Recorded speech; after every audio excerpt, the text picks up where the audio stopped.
Are you feeling happy? Yes. But I am feeling much happier than you. आता कसं आहे, मला सवय झाली मैत्रेय बोधी सरांना ऐकून माझ्याही तोंडून आता इंग्रजी यायला लागली. हा या शिबिराचा परिणाम आहे मित्र. सरांनी थोडक्यातच सांगितलं आपल्याला की फीडबॅक द्या.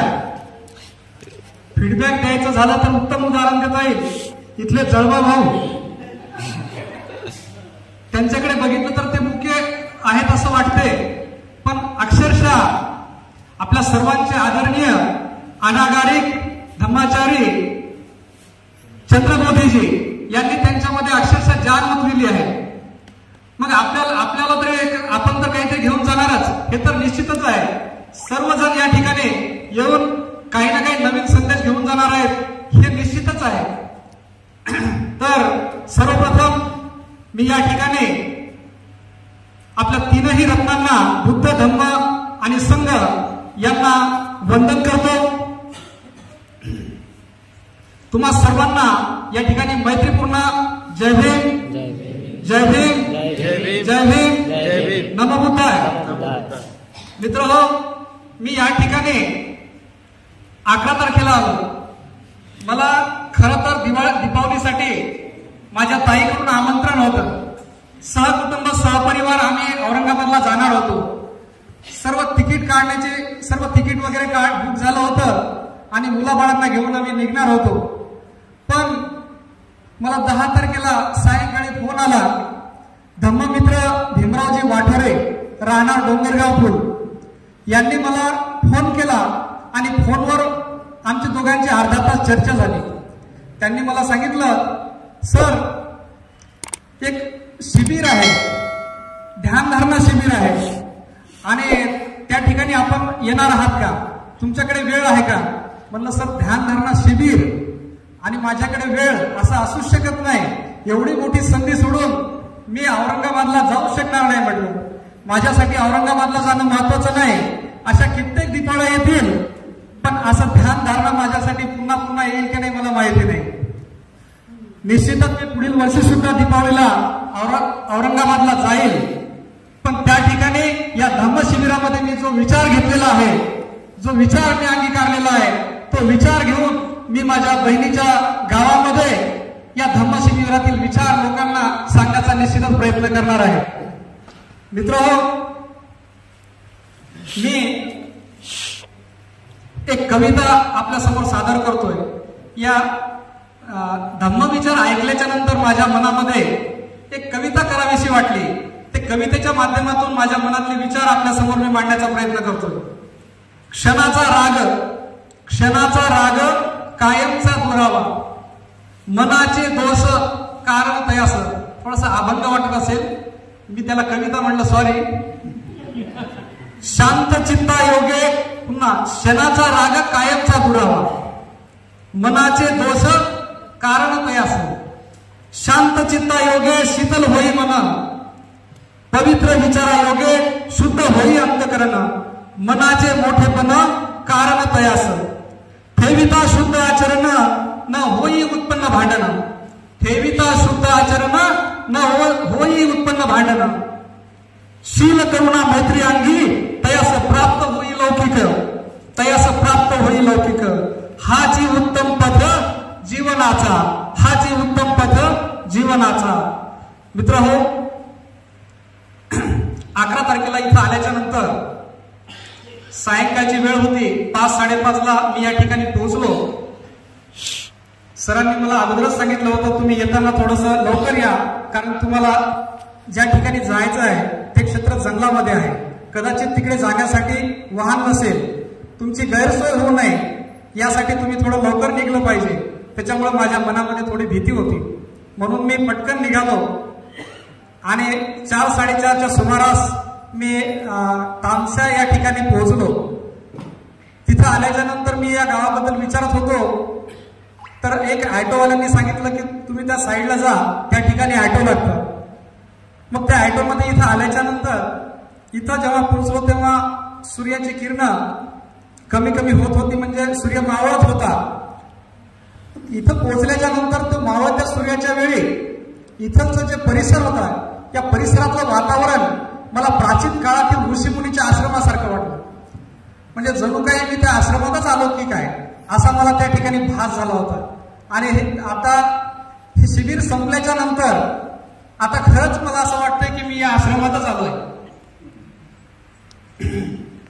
तर इथं नंतर आल्याच्या नंतर सायंकाळी भोजनाची अतिशय उत्तम व्यवस्था केली गेली होती.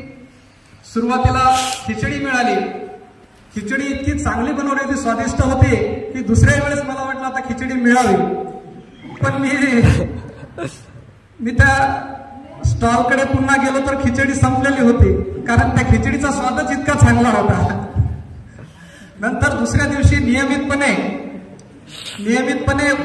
त्रिरत्न वंदना या ठिकाणी त्रिरत्न वंदनेसाठी आपण हजर झालो.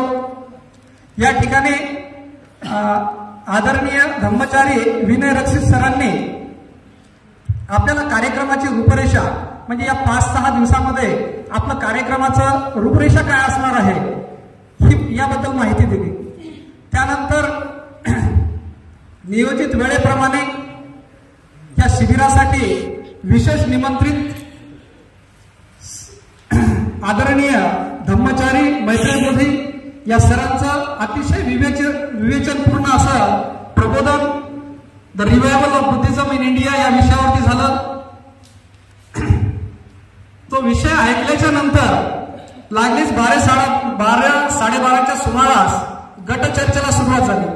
गटचर्चेमध्ये आम्हाला विषय देण्यात आले आणि त्या संबंधित विषयावरती आम्ही आमचे गटप्रमुख, आमचे ग्रुप लीडर आदरणीय विनयधरजी आणि धम्ममित्र दिवसे सर यांच्या मार्गदर्शनाखाली त्या ठिकाणी आम्ही चर्चा केली. त्या चर्चेदरम्यान आमच्या मनामध्ये ज्या काही शंका आम्ही उपस्थित केल्या होत्या त्या सर्व शंकांचं त्यांनी अतिशय चांगल्या पद्धतीनं निरसन केलं. त्यानंतर दुपारच्या सत्रामध्ये कम्युनिकेशन एक्सरसाइज असेल, त्या कम्युनिकेशन एक्सरसाइजच्या माध्यमातून आमच्या मनामध्ये निर्भयपणा आपण कसा उत्पन्न केला पाहिजे ह्या गोष्टीचं मार्गदर्शन मिळालं. मित्र, तुम्हाला थोडंसं लांबलचक वाटत असेल पण मला थोडं बोलू द्या. आपल्या तरुणांनी तर अशा पद्धतीनं आपलं हे शिबिर पुढे जात होतं आणि त्याचा आनंदही घेत होतो. नंतर ध्यानधारणा या विषयाकडे येतो. या ठिकाणी आल्याच्या नंतर मी खरं तर ध्यानधारणेसाठीच आलो होतो. मला त्याबाबत खूप कुतूहल होतं.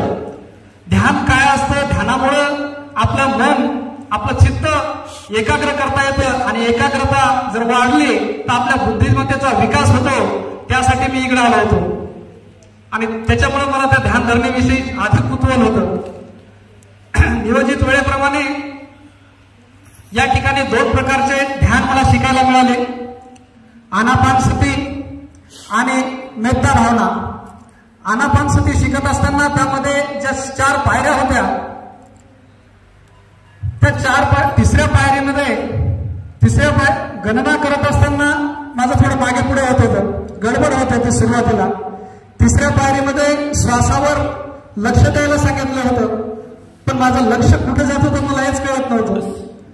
नंतर हळूहळू मला वाटतं 15 तारखेला माझ्या ध्यान सुधारणेत थोडासा बदल व्हायला लागला आणि आता तो जास्तच व्हायला लागला होता. तर मित्रांनी अगोदरच सांगितलं आता शेवटी सर्वांचे ध्यान लागतात, पण आता इथून वेळ निघून गेलेला आहे. पण काही नाही, आपण घरी गेल्याच्या नंतरही या ध्यान धारणेचा सराव नियमित केला पाहिजे आणि आपल्या ध्यान धारणेमध्ये सुधारणा आपल्याला त्या माध्यमातून करता येईल. आणि मेत्ता भावनेच्या बाबतीत तुम्हाला सांगतो, त्याच्यामध्ये 5 स्टेप सांगितले आहेत, 5 पायऱ्या. तर पहिल्या पायरीमध्ये स्वतःला आठवायला सांगितलं होतं, तुमच्या चक्षुसमोर स्वतःला उभं करायला सांगितलं होतं. माझा चेहरा नीट माझ्या डोळ्यासमोर येत नव्हता, तो कसा बसा मी प्रयत्न करून माझ्या डोळ्यासमोर आणण्याचा प्रयत्न केला, तो आला. प्रिय मित्राचाही चेहरा लगेच येत नव्हता, तोही कसा बसा प्रयत्न करून मी आणला. त्रयस्थ व्यक्तीचाही तसाच प्रयत्न करूनच आणला. पण जेव्हा सांगितलं की तुम्हाला जी अप्रिय व्यक्ती आहे, तुमचा शत्रू आहे, त्याला डोळ्यासमोर आणण्याचा प्रयत्न करा, त्यावेळी मात्र गोंधळ व्हायला लागला. एकदम पटकन माझ्या डोळ्यासमोर शत्रूच येत नव्हता. हा रिअल फॅक्ट आहे, हा रिअल फॅक्ट आहे. मी मिमिक्री म्हणून तुमच्या समोर बोलत नाही आहे, कारण खरंच माझ्या समोर, माझ्या चक्षुसमोर मी शत्रू उभा करण्याचा प्रयत्न करत होतो. कारण मागील 3 प्रयत्नामध्ये तिघांनाही मी डोळ्यासमोर आणलं, पण 4थ्या प्रयत्नामध्ये शत्रू डोळ्यासमोर येत नव्हता. मग कुणाला आणावे, माझ्या डोळ्यासमोर आणावं तरी कुणाला? भंते म्हणत होते शत्रूला समोर आणा, शत्रूला समोर आणा. मग आता आणू कोणाला? मी विचार करत होतो. नंतर मी म्हटलं रविवारी मी अधूनमधून कधी मटण आणायला जात असतो.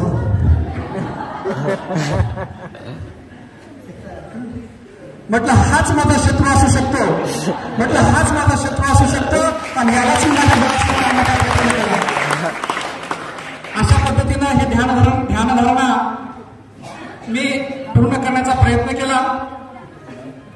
यानंतर मैत्रेय बोधीजी यांनी आपल्या त्या विषयामध्ये रिव्हायवल ऑफ बुद्धिझम या विषयावरती अतिशय महत्वपूर्ण असं विवेचन केलेलं आहे. त्या 4ही सत्राच्या माध्यमातून मला कधीही न कळालेले बाबासाहेब आंबेडकर किंवा मला कधीही न कळालेले बाबासाहेब आंबेडकर त्यांनी माझ्या समोर, आपल्या सर्वांच्या समोर मांडण्याचा प्रयत्न केला. आणि मला खरंच बाबासाहेब त्यांच्या माध्यमातून कळाले आहे. मी अधिकाधिक त्यांच्या जवळ आता जाण्याचा प्रयत्न करणार आहे. त्यांनी सुरुवातीलाच लैला मजनूची स्टोरी सांगितली. त्या लैला मजनूच्या प्रेम कहाणीच्या माध्यमातून बाबासाहेबांना समजण्यासाठी मजनूसारखी दृष्टी आपल्याकडे असली पाहिजे याची गरज त्यांनी प्रतिपादन केली. आणि भारतीय लेखकांना, भारतीय तत्ववेत्यांना कोणालाही बाबासाहेबांना समजून घेण्याची दृष्टी नाही याबद्दल त्यांनी खंत व्यक्त केली. भंतेंनी, खरं उर्गेनजी भंतेंनी भारतीय लेखकांबद्दल त्या ठिकाणी चिंता व्यक्त केलेली आहे. दुसऱ्या दिवशीही त्यांनी एका कहाणीच्या माध्यमातूनच आपलं चर्चासत्र सुरुवात केली. बॅरिस्टरांची सभा आणि बॅरिस्टरांच्या सभेमध्ये बॅरिस्टर सावरकरजी म्हणतात, we are the lions, we are the tigers. आणि बाबासाहेब त्या ठिकाणी प्रसंगावधान राखून अगदी हजरजबाबी बाबासाहेब आपल्याला त्या ठिकाणी दिसून येतात. बाबासाहेब म्हणतात, we are the human beings, we are not the lions and tigers, we are the human beings and we know how to put them into the cage and how to make them dance at our tunes. Sir, am I right? असं त्या ठिकाणी बाबासाहेब सावरकरजी यांना प्रसंगावधान राखून त्या ठिकाणी बोलतात. त्यानंतर डॉक्टर मालवीय यांचा प्रसंग येतो. ते अर्धा तास सुद्धा वेट करू शकत नाहीत आपले प्रश्न बाबासाहेबांसमोर मांडण्याचे. पण बाबासाहेब जेव्हा त्यांची भेट होते तेव्हा बाबासाहेब म्हणतात, अहो तुम्ही अर्धा तासही तुमच्यासाठी वेट करू शकत नाही. आम्ही आमचा समाज घेऊन हजारो वर्षापासून आमच्या समस्या घेऊन या ठिकाणी वाट पाहत आहोत, आमचा कोणीही विचार करत नाही, असं या ठिकाणी ते मांडतात. मित्रहो, या शिबिरामध्ये येऊन मला खूप काही शिकायला मिळालं. मला या ठिकाणी अनेक लोकांशी संपर्क झाला. या संपर्कातून, परिसरातून मला खूप काही शिकायला मिळालं. या ठिकाणी भोजनाची उत्तम व्यवस्था केली होती, राहण्याची चांगली व्यवस्था केली होती. त्याच्यामुळे त्या सर्वांचं मी या ठिकाणी पुण्यानुमोदन करतो. आणि डॉक्टर बाबासाहेब आंबेडकरांनी जी धर्मक्रांती या भारतामध्ये केली, तर भविष्यात ह्या झालेल्या धर्मक्रांतीला जर आपल्याला टिकवायचं असेल, रासापासून वाचवायचं असेल, तर त्याला राजाश्रयाची गरज असते, त्याला उचित राजाश्रयाची गरज असते. कारण उचित राजाश्रय न मिळाल्यामुळे बौद्ध धर्म या देशातून लयास गेलेला आहे, हा इतिहास आहे. म्हणून भविष्यात उचित राजकीय राजाश्रय कसा मिळवता येईल या दृष्टीनं आपण चिंतन करावं. एवढं बोलून मी सर्वांचे आभार मानतो. मला या ठिकाणी आयोजकांनी अधिकची बोलण्याची संधी दिली त्याबद्दल मी त्यांचे पुन्हा आभार मानतो आणि धन्यवाद.